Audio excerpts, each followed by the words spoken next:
Hi friends, it's Suzanne here from sunstampin.com. I'm a Canadian Stampin' Up demonstrator. I want to welcome you to my weekly Wildcard Wednesday video on my blog and YouTube channel. The card designs I share today are a little more technique driven, but nothing too complicated. I also sell the products I feature in this video. I hope you enjoy my free video tutorial and would love to see you shop with me. For today's card, I'm featuring the stamp set Kindness and Compassion. I'm going to use the thank you sentiment. And for the Butterfly Beauty die cuts, I'm only going to be using one of them. So the one that's on the left. All right, so I have some vellum taped to a board that has a non-stick surface. I'm using my two colors, Melon Mambo and Pumpkin Pie. And you've probably seen demonstrators do this before, where we sort of flick the tip of our markers onto and create sort of a splash. Now in my spritzer there, I have ethanol alcohol. It can't be isopropyl alcohol, or else the isopropyl alcohol makes the vellum sort of roll up. But the ethanol alcohol actually works really well with alcohol markers. So I am trying to get a watercolory effect, but I don't want the colors to mix too much. Now you can see I'm just going to use number 1, which is the drying setting on my heat tool. And you can see how fast that ethanol alcohol evaporates. I think it was 77%. And of course, when you're working with any kind of solvent like alcohol or anything like that, you do want to make sure that your windows are open and that there's a nice airflow going through. And if you have any rags that have the alcohol on it, you want to put them in outside straight away, because it is a fire hazard. So as you can see here, I'm spritzing on my color and then I'm spritzing on my alcohol. And I almost wanted to call this particular card the Drunken Butterfly, but that's my sense of humor. Maybe somebody might be offended by it. So we're just going to go with the names of the products. All right. So here I am with this shimmery, what's it called? Shimmery white paint. All-purpose ink, frost white. And I did 2 loops there, and I didn't mean to do that. I wanted them to be smaller. It even looks cool on the backside.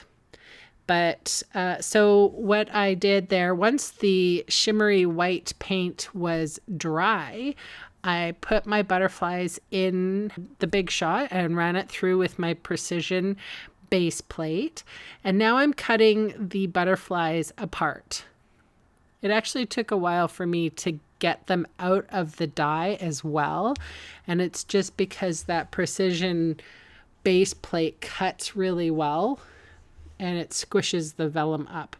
So now I'm using the champagne color of my shimmery paints and a paintbrush. You don't have to use a paintbrush. You could use your aqua painter if you wanted to. I just wanted the bodies of the butterflies to be thickly coated. I wanted them to have a shine, but I didn't want them to have a embossed shine. They had to be different than the sentiment. So the sentiment, I am embossing, just in case you wanted to know. All right, so the embossing buddy goes down on my Whisper White thick cardstock. I have my Versamark, which is a clear sticky ink that is almost, you can barely see it until you sprinkle the powder on. And I did notice that I had some extra stuff, stray powders there that were stuck. So I ended up having to get a brush and brush those stray particles away. Heating with my heat tool until the particles have melted. And now I'm using Tombow glue to adhere the butterflies. I just want the butterflies to be stuck on their bodies so that their wings can flutter, And I thought about just leaving the 3 here. And I had 2 more butterflies. So after I folded it, I'm like, well, what am I going to do with those 2 extras? So I stuck one on the inside of the card, making sure to use only a very small dab of glue. That's the worst thing. You know, you make a nice card and you glue it together. So be careful. And then I did end up using that 5th one, I guess. Just right there. So I glued that baby down, and that is my card for today. Thank you so much for watching. I have stills coming up. I'm also introducing a new class that's starting tomorrow called Bloom and Grow, and we are only a week away to the holiday catalog. So I hope that you are getting ready for your Christmas cards, because I am. All right, bye for now.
Hey, thanks for sticking around to the end of the video. On screen are 2 more videos for inspiration. Click on the maple leaf for my blog, or click on me to subscribe to my channel. Thanks again for watching.